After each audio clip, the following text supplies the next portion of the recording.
welcome to Baba Urban Farming Workshop. I'm Jess. I'm Jess from Baba MC for tonight. Welcome to take 3 friends and share our FB Live workshop tonight and stand a chance to win a pack of Smart Grow seed. So, in the first urban farming workshop, got friends comment to me that, hey, I can't understood some Hokkien we use in our presentation. So don't worry, if you found anything you are not clear on, can't understand, anytime just drop us a PM or comment here and we will do further explanation. Sometimes we just can't think of any best words to describe our emotion or the plant's condition. So we will just were out of control and pop up some Hokkien lah. So okay, so today Hans will share about how to keep the farming or gardening soil fertile. Anyone have the experience when we plant with new soil, the plants are growing so well and with a very good harvest. But on second time, we'll have many pest problem or the growth is stagnant compared with the first time. Or when we're using the same planting method with our neighbor, but the plants at neighbor always grow better than us. So if you have this problem, then you must stay with us for tonight and share our FB Live to other gardening friends. Maybe not share to your neighbor lah, huh? So before start, I will have a quick introduction about Baba and Teacher Hans. Baba is gardening manufacturer from Penang, Malaysia. Yeah, we are from Penang. Anyone miss Penang food like Hokkien Mee, Char Kway Teow? We continuously deliver quality, creative, and eco-friendly gardening products to gardeners and farmers. We focus on developing eco-friendly products and promote organic farming. Planting in organic way is important to conserve our environment. We always share organic farming method with farmers and provide trainings to encourage farmers reduce the usage of toxic chemicals. By this, it is good to the health of farmer and also reduce agrochemical pollution. Through our sharing, we hope to make farming and urban farming easier to everyone. Yeah, hello, Penang Lang. Okay, for friends who just joined tonight, Facebook Live event, tonight Teacher Hans will share on how to keep farming or gardening soil fertile for great harvest. So tag 3 friends now and share our video to stand a chance to win free Smart Grow seed. Tonight we will have Hans as our speaker. Hans graduated from Iowa State University of US with Bachelor Honor Degree of Agriculture and Biosystem Engineering. He has more than 2 years management experience in 2,000 acres farm in US. He also been trained as organic farmer in Sising Organic Farm in Taiwan. He been visiting to Malaysia farm and conduct research on organic farm in the past 6 years. He continuously provide assistance and consultation to local farmers who would like to convert to organic farming. He is familiar with organic or non-pesticide farming practice. So later on, after the sharing of our Teacher Hans, we will have a Q&A section. So during the sharing, if you have any question, just welcome to write your question on the comment area, and I will read out to Mr. Teacher Hans on Q&A section. So now let's put our hand together in front of screen. Welcome our speaker for tonight, Hans Leong. Hello, good evening, everyone. I'm Hans. We meet again here. Okay. So almost like every month we will meet once online, and then to share with you guys about some farming method or some growing method, management method with organic way. Okay. We really appreciate you spend your time with us to learn about the topics today. For your information, Baba had worked in spreading about the importance of organics for more than 11 years since 2010. With this platform, we wish that we are able to share more about our knowledge and experience in organic farming and gardening. So today, the topic we would like to talk about is how to keep the farming and gardening soil fertile. Before we start, let me ask you some questions, okay? So have you ever seen or experienced this kind of situation before? For example, you will notice that there are some algae grow on your soil surface. The farming soil gets harder every time you grow during the next cycle. And then also what we call the salinization of farming soil, which means that you see something like white powdery or white substance forming on your soil. Okay. And then the harvest getting not satisfied in terms of yield, quality, or anti-stress ability means that whenever the weather gets hot or gets too moist, and then your plants tend to get sick or get prone to disease or pests very easily. So let's think about this. Okay, the fungus, bacteria and insects had been coexisting with plants million years ago. So if they were truly destructive, won't the plants got extinct? So actually, the weak plants will emit a special kind of odor or feel to attract the pests to end their lives. Okay, so regarding this theory, we will share about the plants' internal defense system in the future topic. There's a myth, okay? So some of the farmers, they think that it's better to apply more chemical fertilizer because of the faster or better effect and lower cost. But according to research, okay, let's say some of the common chemical fertilizer used in the market, let's say 15, 15, 15 or 12, 12, 17, okay? So according to research, only 30% to 50% of the nutrient will be directly absorbed by plants. But what about the others? The others will leach in the water system or being released as greenhouse gases.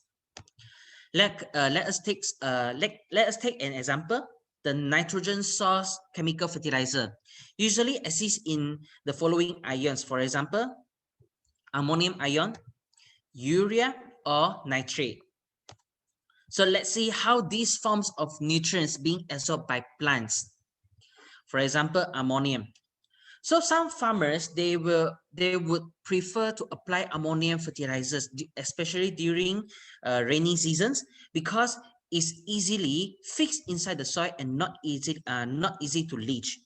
However, if we put inside the soil with high pH, more than 7, which is alkaline soil, it will break down into ammonia, okay, and we release in the surrounding, become greenhouse gases that will contribute to higher temperature in the region. If the soil has no problem, means that don't have the pH problem, it will be degraded by bacteria to become nitrate. And then 30% of the nitrate will be absorbed by plants, but the rest will be either degraded by bacteria to become nitrogen gas or being leached inside the underground water. So at the end, we can see here only 30% of overall nutrient, overall chemical fertilizer we apply can be absorbed by plants only. The rest will be released as greenhouse gases or nitrogen gas or being leached inside the underground water. What about the urea?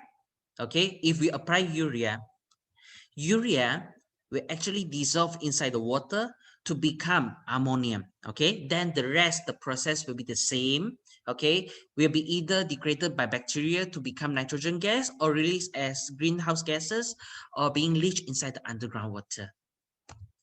Then what about the nitrate? Okay, if we apply the fertilizer in nitrate form, similarly, what we can see here is after being dissolved by the irrigation water or by the rainwater, okay, 30% of it will only be absorbed by plants, but the rest will be degraded by bacteria into nitrogen gas or easily to leach inside the underground water.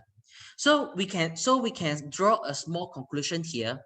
every time we apply the nitrogen source of chemical fertilizer, only 30% of it, okay, will be absorbed by plants. The rest we are wasting.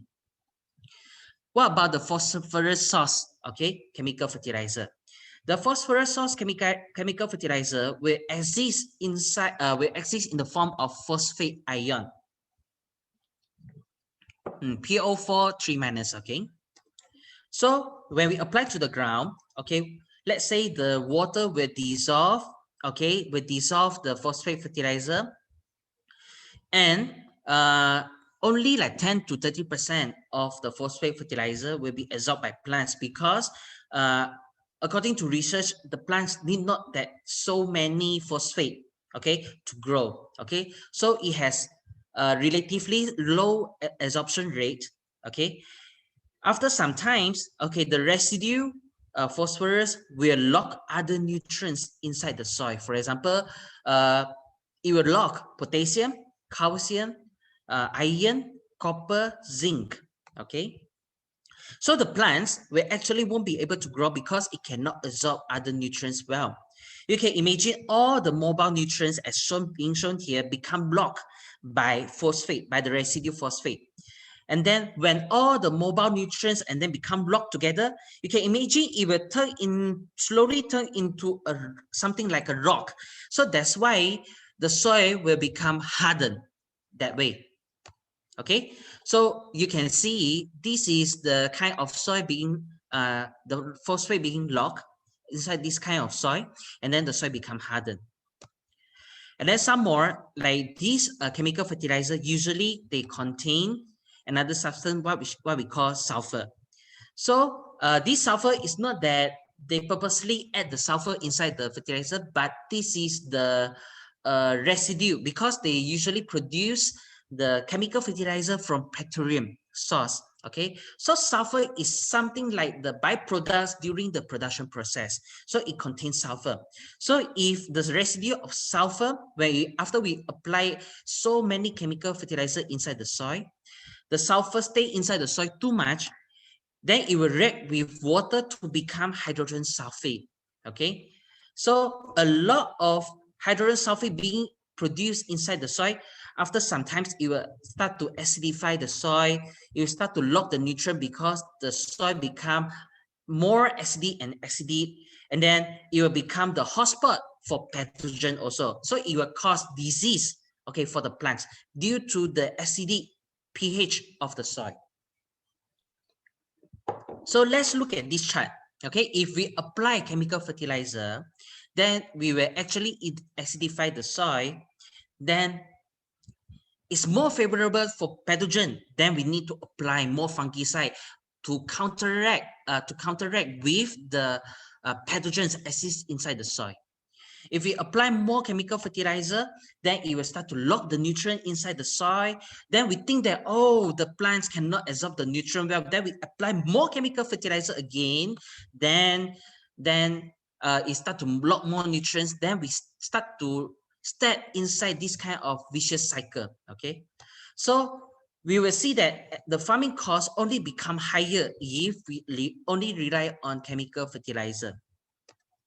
So farmers usually how they deal with this kind of problems. For example, they will choose to abandon the land, and then they will find another virgin land, okay, and then to grow the new crops, okay. Or they will apply raw chicken dung, because to them they think that, oh, the raw chicken dung is moist and then it has a lot of nutrient organics inside, but actually it creates a lot of risk. As you can see, this is what happened in Malaysia. There are bags of raw chicken dung being put at the roadside because the farmer will actually use them inside their farming soil. Okay, and then it will bring about the negative effects towards the farm. For example, it contains excessive heavy metal such as chromium, copper, or zinc. Okay, why it contains this kind of heavy metal? Because as we can imagine, the poultry farmer, they will they will give antibiotics for the poultry, for the chicken. Okay, and then the antibiotics inside contain certain amount of heavy metals, and then to avoid the chicken become getting sick. So that's why the poop they come out and then contains certain level of heavy metal as well.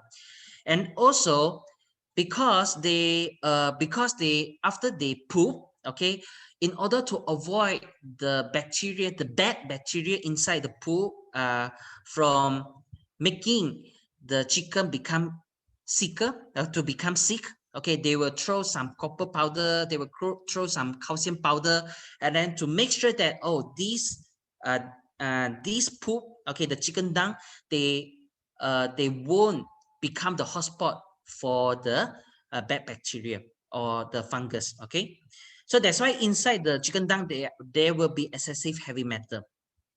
And then if we apply this raw chicken dung, okay, then we use this chicken dung and then we grow vegetable. Some more the vegetable, the crops will actually absorb this heavy metal. So if we eat that, okay, it will actually affect our organ function because the heavy metal go inside our body. And then according to this chart, okay, the excessive calcium or copper contained inside the chicken dung will actually lock other nutrients. For example, you can see this chart, the calcium will actually lock the potassium, the iron, boron, zinc. Okay, so when these metals lock other nutrients, it will start to create the health problem on the plant. Okay, so that's why it has a greater risk of locked nutrient inside the soil. The other risk will be there will be a potential hidden pest or microbes. Okay, as you can see, the raw chicken dung, there will be a lot of flies flying around. Okay, so these flies will actually bring about the pathogens, the pests from other area, and then there will be potentially nematodes inside the chicken dung as well. So for every 1 kilogram of raw chicken dung, there will be 100 eggs of 100 nematode eggs. So when the eggs hatch and then it will attack the roots will become swollen as shown in this picture.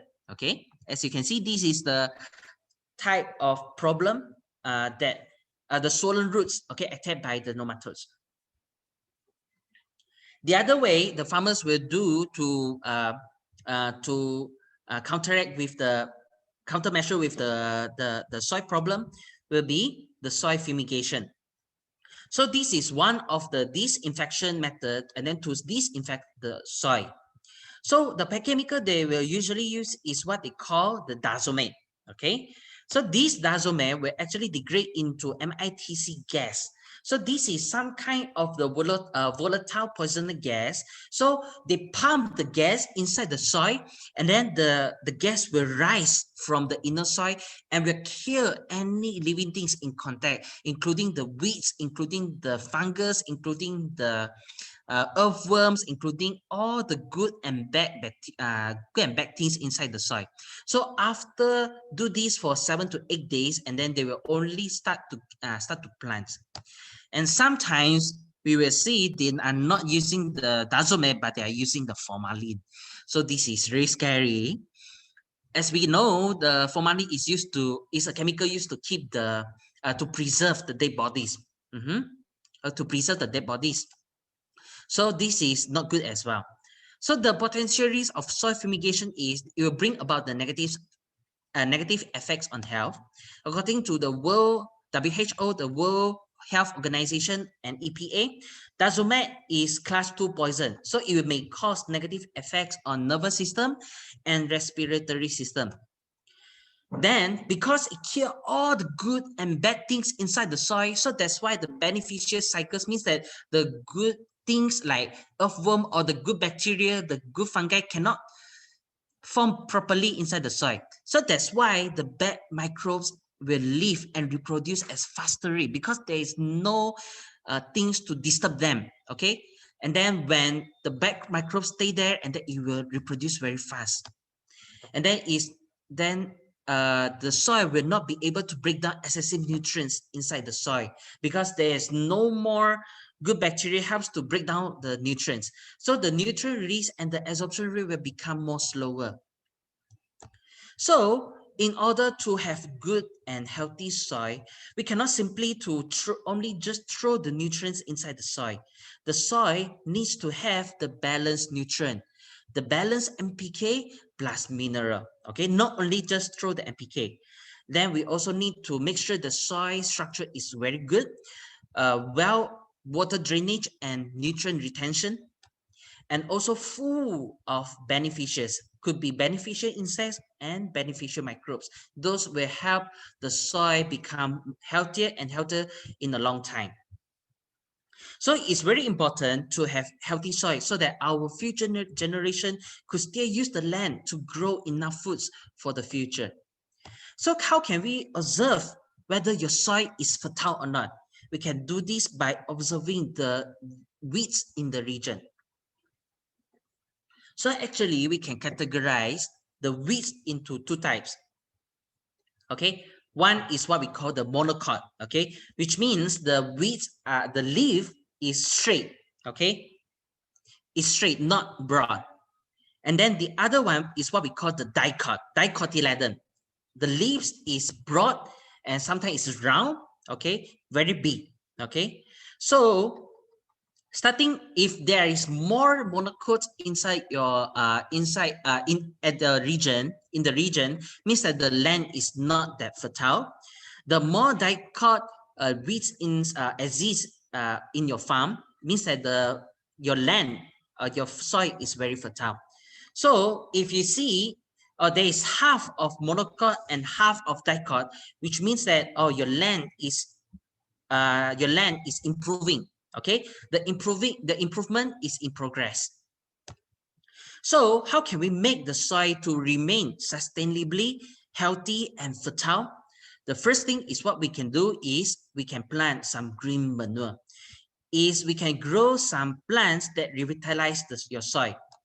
So this is how it looks. Okay, this is the green manure plant. So the green manure plant is actually planted when your soil is in resting cycle. Okay, we can let the soil rest. The objective is to increase the organic matter and balance nutrient content inside the soil. Okay, so what we can do is we can throw some green manure seeds and then to make the soil rest. Okay, so the green manure seeds could include 70% of legumes. For example, it could be black bean, red bean, could be peanuts, could be green bean, could be a lot of beans. Okay, Mr. Beans, I'm not Mr. Beans. Okay, could be a lot of beans. Okay, so all these beans, okay, you can mix together and then to account for 70% of green manure seeds. Okay, and the other 30% could be some monocots. For example, we can put some monocot seeds like the paddies, the wheat, okay, or the corn. Okay, the leaves is long. Okay, the monocot. So the green manure is the things that can help to improve the soil. We can do it by selective area, or we can do it by all at once, depending on your growing cycle. Okay, we can apply a large area as much as 1 acre. We put 60 kilograms of green manure seeds. Okay, or by selective area. So for every 100 feet square, we can put 150 grams of manure seeds. So we use the formula just now, 150 grams, and then we inside of it, 60% is legume. 70% is legume, and then the remaining 30% is the monocot seed. Okay. So why we do this? Because by doing this, actually you can attract the nitrogen fixing bacteria. So you can see when we pull out the roots, so you can see there are some like circle round structure, okay, staying on the roots. So these are the nitrogen fixing bacteria that can help to convert the nitrogen gas in the atmosphere into the nitrate, which can be absorbed by the plant as nutrient. Then the monocot roots, okay, will actually grow deep inside the soil and elongate, and then to penetrate the deep layer of soil, so it can help to lose the hardened layer of soil, hardened soil layer. So after we put, we no need to do apply fertilizer. We just let it grow like that, okay, grow wild. And then just that we need to make sure before the green manure grow flowers. So usually within 1 to 2 months, we need to cut it and plow inside the soil before the growing start. Okay, so we can do it during bed or soil preparation. The second way we can do is we can apply fully fermented compost. Okay, so we don't apply the raw animal dung. We need to apply full fermented compost. So actually, if you have space, if you have time, we can actually do the compost by ourselves. So this is the formula. Okay, the simple formula I can share with guys. So we can put like 40 to 60% of fibrous material. For example, the material containing a lot of fiber, like the mushroom baggers, could be the corn stalk, could be the sugarcane baggers, could be the dry leaves or dry branches, but we need to make it fine. Okay, then after that we can put some fine material. For example, you can put some fruit skin, you can put some rice bran, okay, all the things, fine material that is, or like something like the soybean paste, okay, soybean waste, we can put that. And then we can put another 50% of the animal manure, could be chicken dung, could be the goat dung, could be the cow dung. And then we put a layer of the effective microbes, okay, just spray on top. Okay, then we just like put layer by layer until, okay, it's 1.5 meter height, or at least 1 meter high. Okay, then we apply the water until 60% of moist. Okay, then we mix together and then let it ferment. Okay, so how can we know the moisture of the mixed material is 60% moist? So what we can do is we can take a grab of the mixed material, we squeeze it. If after you squeeze, if there are water coming out from your hand, means that, oh, it's too moist. Okay, and then if you squeeze it and you let go and then it cannot form a ball, means that it's too dry. So the proper moisture is after we put a grab, then we squeeze it and we let go. Okay, we squeeze it, there is no water, but when we let go, it still can form a ball. So it's the right moisture. This is how can we determine the moisture.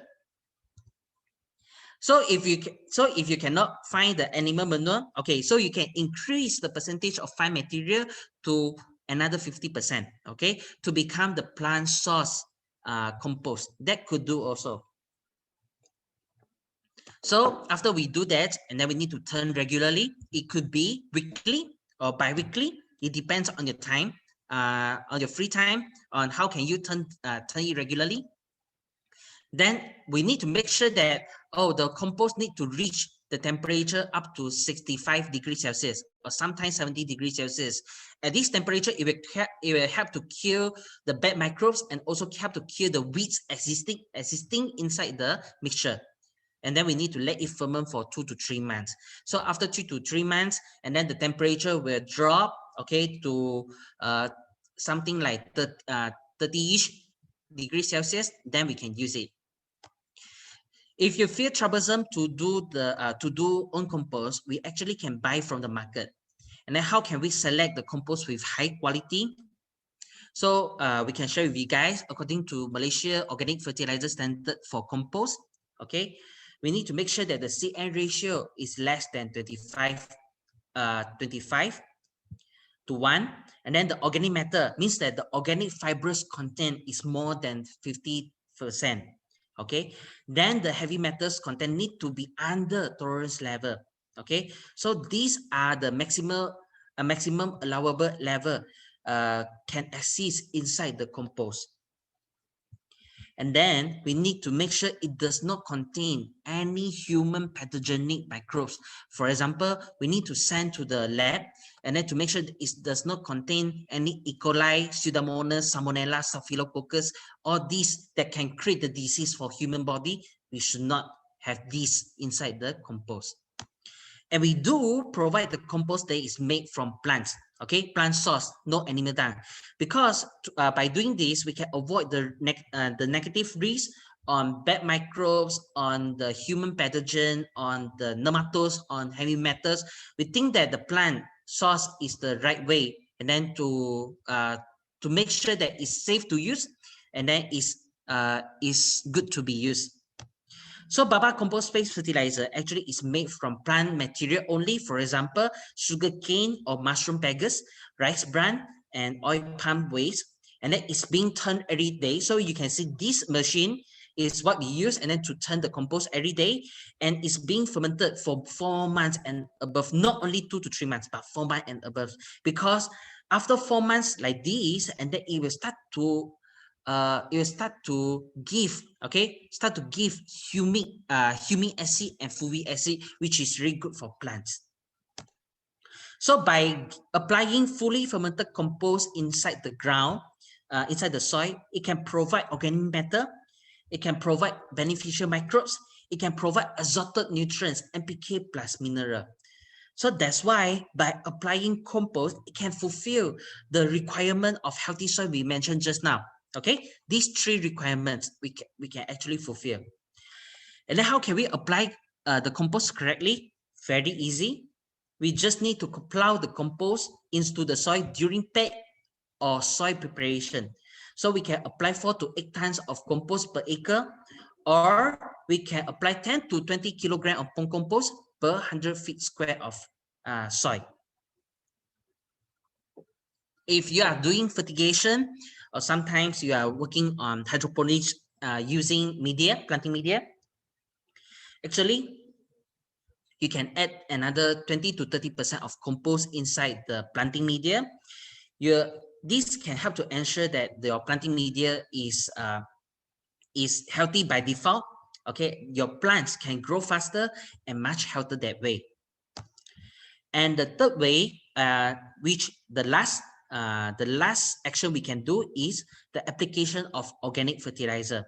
So during growing stage, we can actually apply organic fertilizer. Just now we mentioned that if we apply the chemical fertilizer, only 30 to 50% of the nutrient will be absorbed by plant. The rest will lost.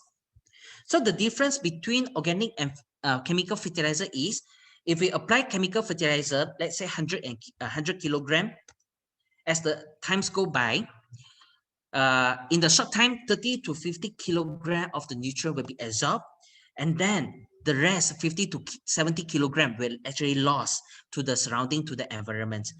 But if we apply 100 kilogram of organic fertilizer, so actually it will start to break down bit by bit.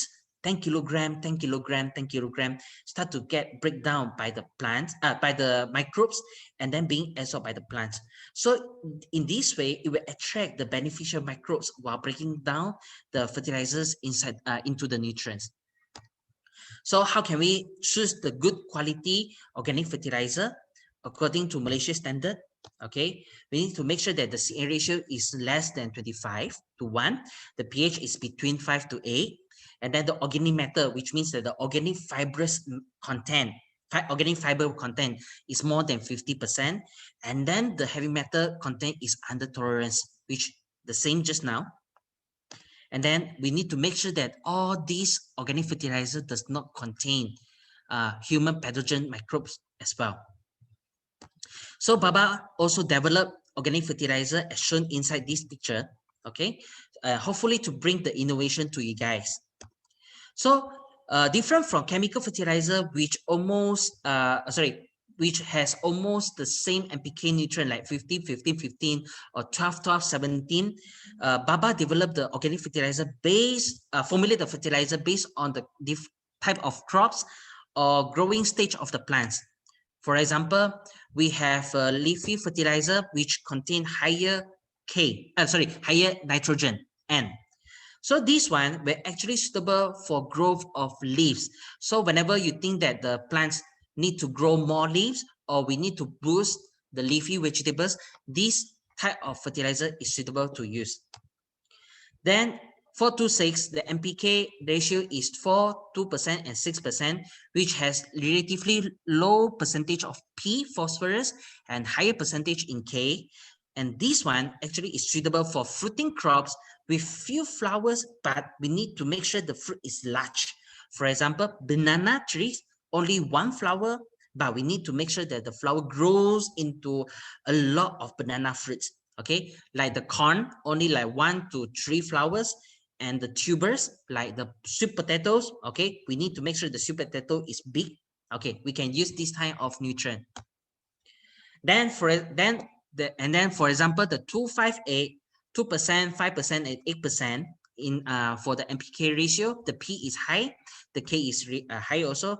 This one is suitable for fruiting crops with many flowers and fruits. For example, the fruit trees. If you grow fruit trees at home, okay, or in the farm, this kind of ratio is actually suitable to be used on your fruit tree.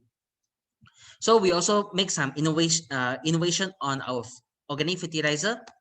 It contains the extractant for phosphate solubilizing bacteria.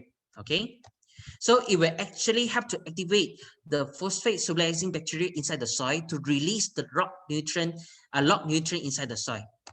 So just now we talked about, after we apply the phosphorus fertilizer, the chemical one, for a long time, it will start to lock the nutrient. So by applying this kind of fertilizer, organic fertilizer, it will start to break the chain and then make the nutrient become mobile and being absorbed by the plant. Okay, so in that way, your soil will become loosened. You also contain the nitrifying reducer, which means that the nitrogen loss reducer. Just now we talk about the chemical fertilizer, any nitrogen source of chemical fertilizer we apply, it will actually being reduced or being degraded by bacteria into nitrogen gas. So our fertilizer will actually help to stop or inhibit the degradation of bacteria, okay, to become the nitrogen gas. So all the nitrogen nutrient will be absorbed by the plant. So if you think that if you want to mix use with chemical fertilizer, it's okay. We can start from reducing the chemical fertilizer by half or by quarter at least to help to improve the soil fertility. So which means that we can combine the advantages. If you think that you cannot do organic first, but you want to start from half or quarter, it's fine also, because we actually can combine the advantage of chemical fertilizer and organic fertilizer, okay? And then to make sure that, okay, the nutrients can be absorbed by the plants, but at the same time, we can reduce or minimize the fertilizer nutrient loss, okay? At the same time, the organic fertilizer inside still can provide the nutrients for a long time. So we can actually do that way. So if you start from reducing by half or by quarter, it's very good also. Then after that, if you are confident enough, then you can switch to fully organic. At the same time, Baba organic fertilizer also contain earthworm extractant. So if you want, so you apply inside, and then actually it can attract more earthworm and help to work your soil to become more healthy. So these all these organic fertilizer, okay, is the first organic certified organic fertilizer, high effective, high nutrient organic fertilizer in Malaysia. So it's being certified by the government SIRIM, okay, and also being certified by international body. So this is the certificate, okay, and then this is the certificate issued by EcoCert. So from here you can see it's complied under European Union Organic Standard, American NOP Standard, and also JUST Organic Standard too. So let us look at some cases, okay, application case. So, okay, so this farmer compared applying the raw chicken dung and also organic fertilizer 532. So after the farmer apply, the farmer can see it helps to increase the fertility inside the soil, okay, from 0.5 to 1.5, okay, and then at the same time, okay, it helps to helps to make the harvest of the corn faster. So this actually is in Cameron Highland. The weather is quite cold. It's between like 15 to 25 degrees Celsius. So usually in this kind of weather, it will take about 65 to 80 days to harvest the corn. But this farmer only use 68 days to harvest the corn. And then we also have farmers use the organic fertilizer to grow the grapes. Okay, so as you can see, the farmer used 2,5-8 and then to grow a lot of flowers and a lot of grapes, and then the grapes can mature with big fruits and good colors. Okay, and then we also have organic farmers use this kind of organic fertilizer and then to grow very good vegetables, leafy vegetables. We also have organic farmers use these organic fertilizers, okay, and then to grow organic eggplants. So these eggplants can harvest more than 6 months, had more than 4 months. So you can see the leaves and the plants. The leaves is like very green, and the plants can grow even like as tall as people, the farmer inside. Okay, so we can make some conclusion like this. We can grow green manure. We can plow the compost inside the soil during bed or soil preparation. We also can apply organic fertilizer during growing stage of crops. So we can do, by doing this, we can maintain soil become healthy and become more fertile. So at the end, we wish for fertile soil, okay, soft and black, just as shown in the picture. Okay, so we can do this by ourselves. So all these products like are available in this kind of packaging. Okay, you can see here. So if you are interested, and then where you can buy from the major garden centers in the region, or you can actually buy from online platform, for example, Lazada and Shopee. Okay, here's the end of our sharing. Okay, now I pass the session to our host, Jess. Okay, thanks for sharing from Teacher Hans. So now if you have any question regarding the sharing just now, you can write on the comment. And at the same time, I have get some question from the comment. Yeah. Yeah, there is okay. So according to Teacher Hans, according to your sharing just now, all is big skill and all is in farming. Yeah. Is it applicable if I only plant in a planter or in a big pots? Yes. Be a garden bed, because Singapore now the government they got launched they can rent a space and like a garden bed size, then they do farming do urban farming. So is it suitable in a small scale also? Yes, it's definitely suitable. So no matter you grow inside a garden bed or you grow inside the container, okay, like the pot or the tray, okay. So actually all these principles are useful. For example, before we start growing, we need to mix the compost with the soil, okay, like at least 20 to 30% of compost inside the soil. Then we grow the grow the vegetables, the crops. Okay, then after that we apply regularly the organic fertilizers, okay, like once a week. Okay, and then it's applicable also. So it's not only for large scale but also useful for the small scale as well.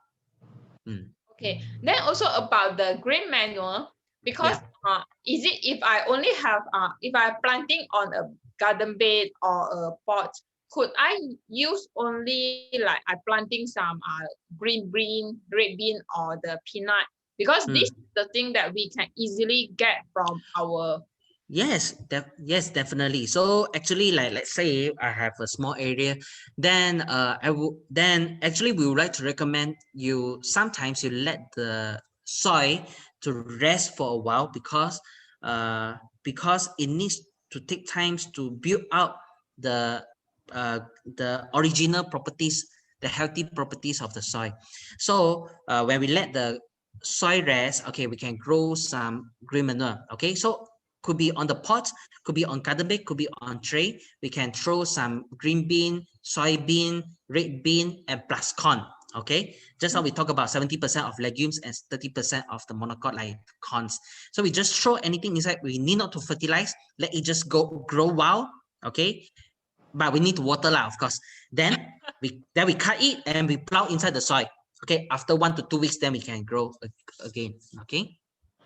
And then because in Singapore we have a very limited space, then if we could not plant the monocots, can I only plant those beans types which can attract the Okay, sure, definitely 70 or 30% ratio? I maybe only could plant either one only. Never mind. You just mix anything inside because we need not to harvest the green manure. We just let it grow up. So if you throw the corn seed, okay, it germinates and then the corn probably grow like this short. It's fine also. Okay, because what we need is the roots of the corn, because the corn root will actually go deep down inside the soil and then go sideways and then to help to loosen the soil. Okay. Yeah, so no worries. Okay, it's not about how you need to harvest. Okay, but you just throw and then just help to loosen the soil only, and then you need not to get the expensive corn seed or the legume seeds. Okay, you just throw expired seeds. Okay, and then just throw around and then let it grow. Wow, it's good enough. So as long as that we plant something like this, which because all these plants that mentioned by Teacher Hans just now is the roof can capture the nitrogen and it will help to loosen the soil. Yes. We have no worry about if we are planting in a small scale. We have no worry about the percentage or quantity. Just like we reserve a vacation period for our soil so that we can continue reuse our soil in our pot or our planting bed, and then we could continue to have the good harvest. Yep. And then the most importantly is that, okay, if we have limited space, so usually we cannot do the green manure part. The most importantly is we need to apply the compost, okay, for our planting media, and also apply the organic fertilizer to boost the plants. Yeah, these are the two things that we can do. Then for farming, Teacher Hans, you just now you recommend that plant the green manure and have a resting period around 2 to 3 weeks. Yeah, could be 1 to 2 weeks. Yeah, it depends. Then how about for pots?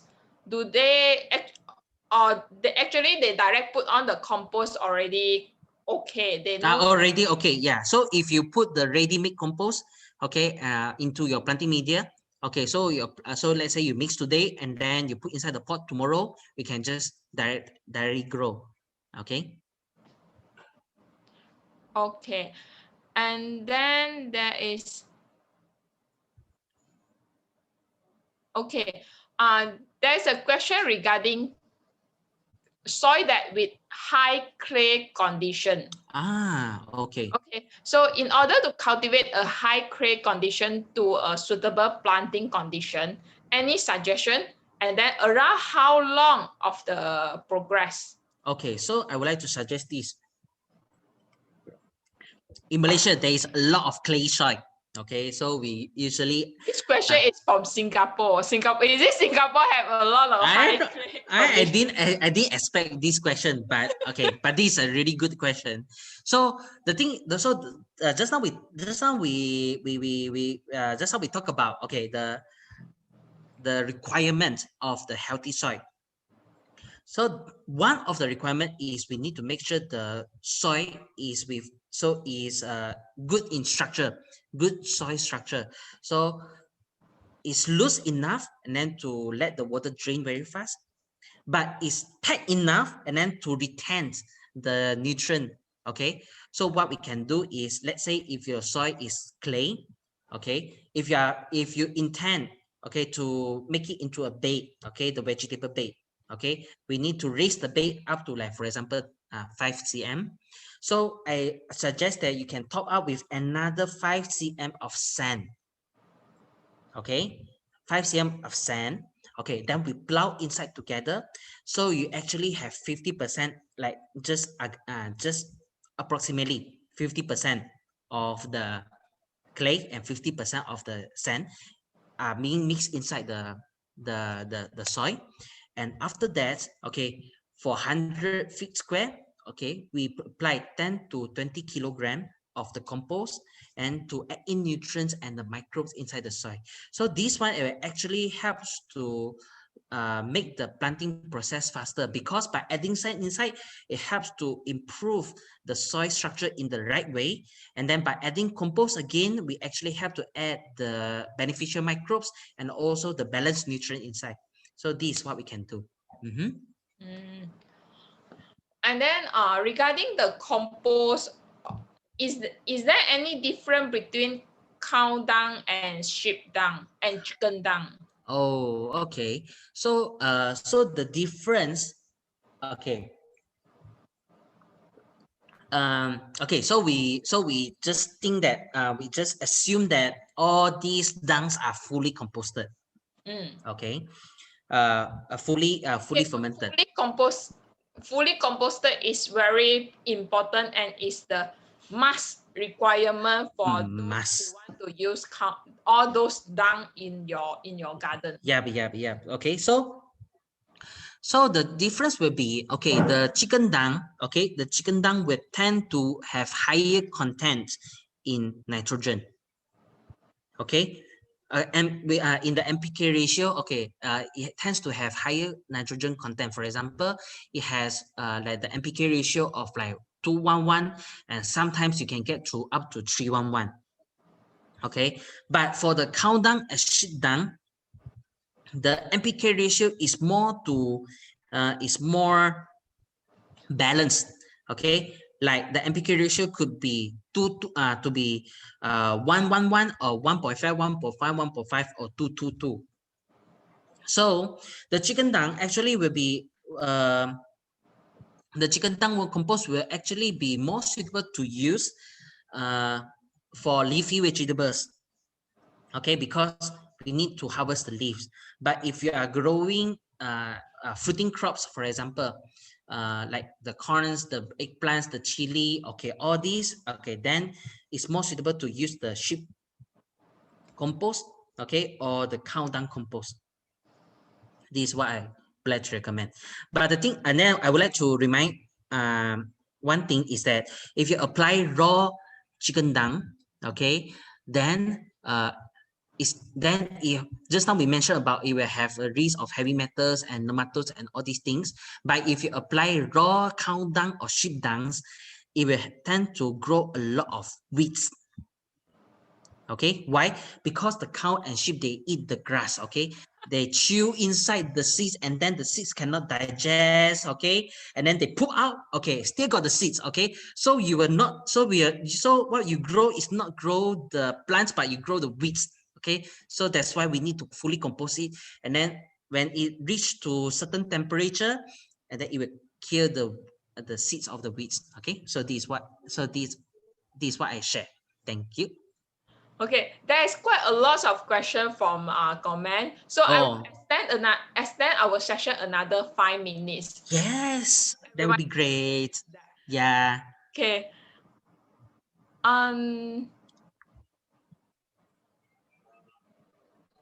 This question is a little bit complicated for me. I try to read out. So Hans, you see how much you can catch it. I make compost using bokashi method. Okay. And I think I put the compost in an outdoor area by adding carbon-rich dry leaf and dead plant. Is this compost suitable to add to topsoil of pots, or do I need to mix it? Okay. So, what I need to know is what are the ingredients and what are the formulation that you use to make the bokashi compost. Okay, how you do it? So you please PM us, and then we will give you the we will give you the right suggestion. Okay, on whether this is appropriate to be applied on the topsoil or to be mixed inside the soil. Okay, we will share with you that. There are two audience. They have mentioned the same question. Bokashi compost. No, they mentioned that how to make on, is it adding compost to existing plants will disturb the root system, because they're asking how to add compost to existing plants without disturbing the root system. Without disturbing the roots, ROOT, is it? ROOT, yes. ROT, okay, root system. How often we need to put on the compost? Okay, I see. So okay, let's say if the roots of the plants is already well established, okay, inside the plant. Okay, so it's impossible for us to plow the compost inside the soil, right? So what we can do is very simple. We just put the compost on top of the soil. Okay, then we put a thin layer, okay, a very thin layer of new soil on top of the compost. Then we water it. Then it's done. Okay, it's very easy. Okay, so no matter on the potted plants or on the fruit trees, okay, we can do the same way as this also. Oh, okay. It sounds like quite simple. Very simple. Very simple. Yeah. Yes. And then how do we know that the dung is really fully composted? Because when we buy the commercial composted chicken dung, the seller will not tell that it's really composted. Okay, so usually what let's say in Malaysia, so there will be a certification. Just now I mentioned about the organic fertilizer standard, and then you will make sure that okay, all the ingredients inside, okay, are fully composted by checking the temperature of composting. It will go up and down, okay, and then after a certain time and how long is being composted. So we need to, so that's why buying organic certified compost or buying really GMP, okay, good manufacturing process compost, that will be very good also. But let's say we cannot find or the supplier didn't declare, okay, so what I would like to suggest first is instead of buying chicken dung compost, okay, because we don't know if it's fully composted or not, it's safer to buy like cow dung compost or sheep dung compost, okay, because it's less risky that way. Okay, it usually don't have a lot of heavy metals, it usually don't have a lot of pathogens, but just only the weeds. Okay, so that's the only risk that we need to bear on it. Oh, are those chicken dung or cow dung that in pellet form? Means that is it fully composted or not really? Not necessary to be fully composted. Those pellet is being like squeezed inside the machine and then to come out like the pellet only, but it doesn't mean that it's fully composted. Okay, so we need to take note on that also. Also, even those chicken dung, the fertilizer that is in pellet form, no, it is organic fertilizer. No, not truly. Okay, then we come to, I will pick the last question for tonight. Oh, so fast. Okay, when I apply the living fertilizer, I have got fungus appearing on the fertilizer. Is common.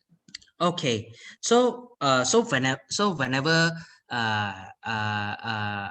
you apply the organic fertilizer, okay, you just put on top, and then it will actually attract some fungus, okay, like usually white in color, and the white fungus is what they call the actinomyces or the streptomyces, which it sees like an arrow like going outwards, okay, And then this is actually a nutrient breakdown fungus. Okay, it helps to break down the organic fertilizer into nutrient, and then the nutrient will get absorbed by the plant. So it's very normal, and then to see the white fungus on organic fertilizer after we apply. Okay, because this is how the organic fertilizer work, by attracting the beneficial microbes and then to break down. But some people we have found is really girly. Okay, it's really girly. Okay, so what we recommend to do is when we apply the organic fertilizer, okay, it's either that we can dig a small hole, okay, and to put the fertilizer inside the hole and we cover with soil, then it's fine. Okay, because the process will happen inside the soil only. Or if you found that we cannot dig the hole, you can actually apply the fertilizer on top and we cover with another thin layer of soil. That could work as well. Okay, so these are the two ways we can do.